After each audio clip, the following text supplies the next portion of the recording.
Hey Booktube, this is Kelly. Thank you so much for watching my channel, Books I'm Not Reading. I am filming this on the 29th and I've got my Nightmare Before Christmas shirt on. You can't see all of it, but I got my little jack-o'-lantern.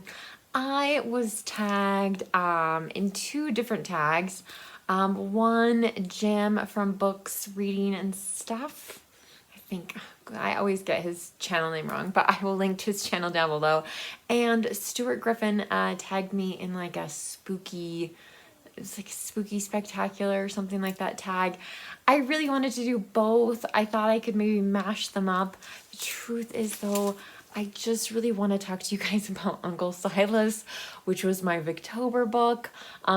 So I apologize to Stuart and Jim. Thank you so much for tagging me. And if you remind me, next October, I will probably do them.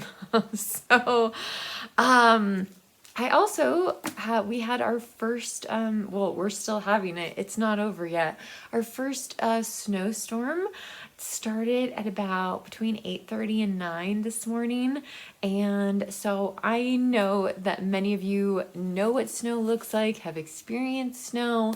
But you know what? There are people from all over the world watching this channel who maybe would like a reprieve from the heat. I don't know. Put a tiny bit of snow for you, especially in honor of the Nightmare Before Christmas, at the end of this video. So if you don't want to see the snow, then you don't have to worry about it.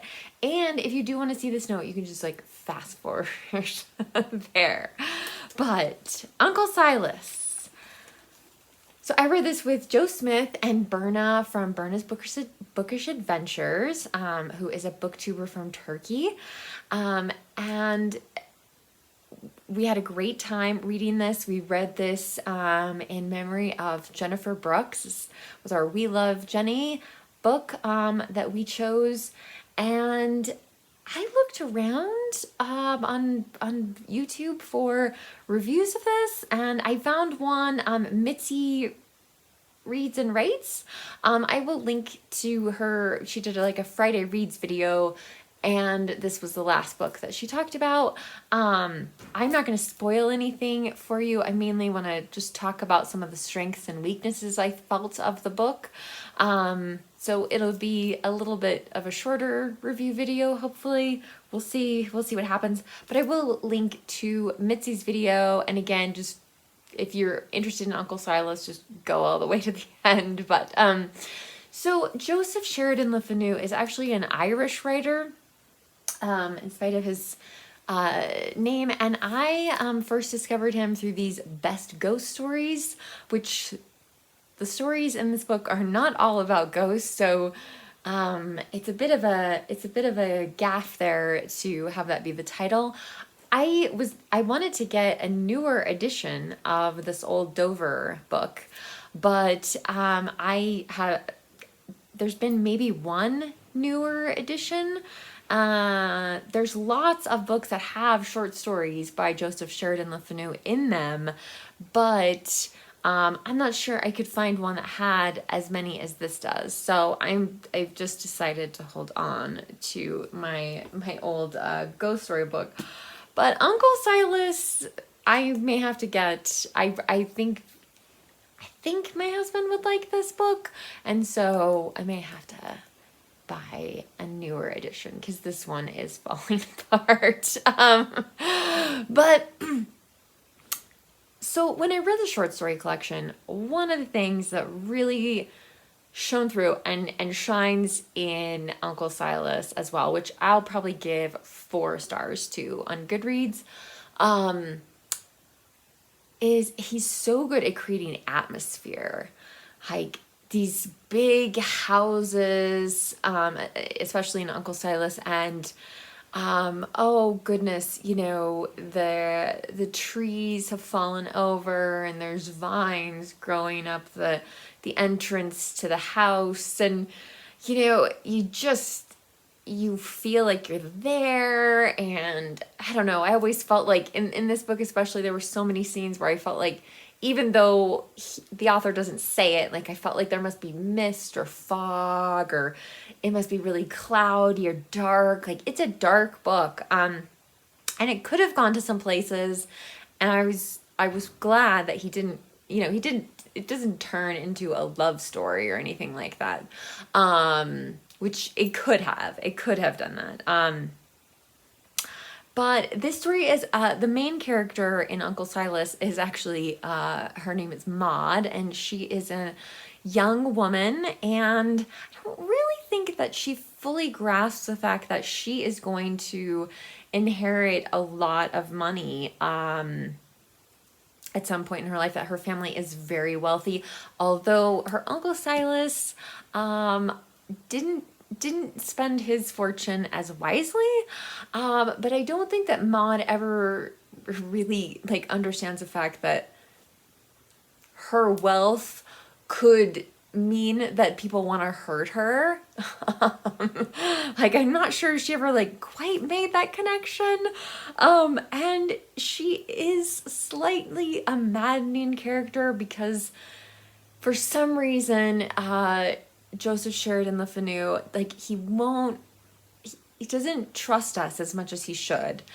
There are things in this book, there are supernatural things in here too.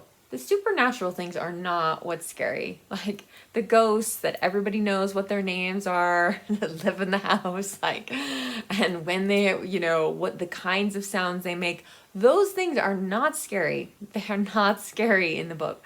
What's scary are the things that could really happen. And I like just reading it, like there's a scene where Maud is trying to run away from something, and someone grabs her and is holding on to her.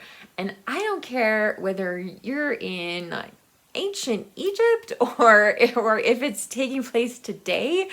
If I were trying to flee from something, a group of people or whatever, like if I were trying to flee and somebody grabbed me and physically like kept me, that's scary. It's a really scary thing. So there's a lot of different elements of mystery that he uses in this book, and not all of them are resolved, which sometimes I wouldn't be okay with, but I was okay with that in Uncle Silas. And also the other thing is, I mean, it could be a really heavy book, that's just dark all the way through. But instead, he introduces a few characters, especially a cousin Monica and Millie, and they bring this kind of lightheartedness, and it's sort of a reprieve for you as a reader, to be with these people who seem to be filled with kind of sunshine a little bit, and who seem very, very dear to Maud. And I also think the juxtaposition of those light scenes in the book contrasted with the scenes that are dark and scary, like really makes those scenes more powerful. I just wish that he had trusted us to like know when we're terrified, instead of telling us all the time, like it's in a first person, and Maud's always telling us how scared she is or how anxious she is, or all this different kind of stuff, and all these different emotions, and just let us decide for ourselves like what Maud, it's pretty obvious she's an anxious, worked up young lady. My mother had always told me that this was the scariest book that she'd ever read. I don't know if this is the scariest book I've ever read. There is a scene in Sarah Waters' The Little Stranger that is so memorable and so terrifying. And so and Sarah Waters is an excellent writer. So I don't know if Uncle Silas is the scariest book I've read, but it is up there, okay? I mean, it definitely, it's gotta be like in the top 10 for sure, if not the top 5. There are times where, you know, these different characters are just so creepy, and that's the best word I can use to describe it. It's such a creepy book, and the things people do are just, or plan to do, are really, really shocking. I think so I guess in that sense it did work for me as a sensation kind of novel. But anyway, so next year when you're planning Victober, if you want to read something spooky or scary along with a Victober read, I would really recommend Uncle Silas. So anyway, if you've read this book, I'd love to know what you think. What's the scariest book you have ever read? Tell me down below in the comment section. I really look forward to hearing from you. If you don't feel comfortable leaving a comment, you can leave an emoji, a Halloween emoji maybe, or you can give this video a thumbs up, which I really do appreciate. Booktube, remember to be kind to yourself and be kind to others, and I'll be back soon. I'll talk to you Friday. Bye. Should have taken care of my little critters over there.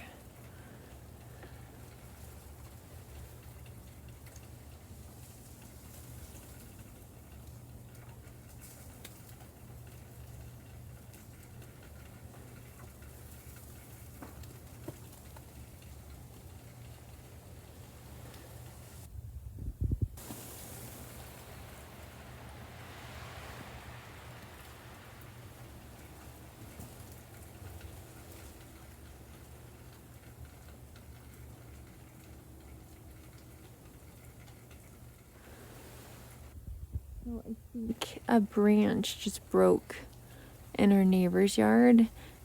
See how the power wires are shaking?